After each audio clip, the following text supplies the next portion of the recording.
আলুটা দিয়ে দিয়েছি। আলুটা ভাজা হয়ে গেলে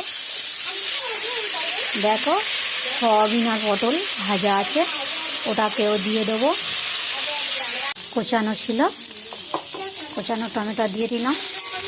টমেটোগুলো একেবারে যখন নাড়তে নাড়তে হয়ে যাবে তারপরে মশলা দেবো।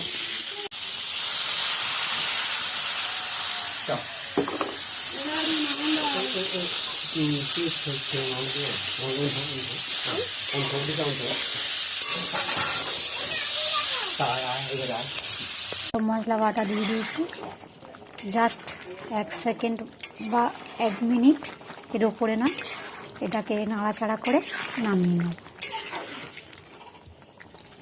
গন্ধ বেরিয়েছে খুব সুন্দর, গরিবের জন্য এই রান্নাটাই বেটার।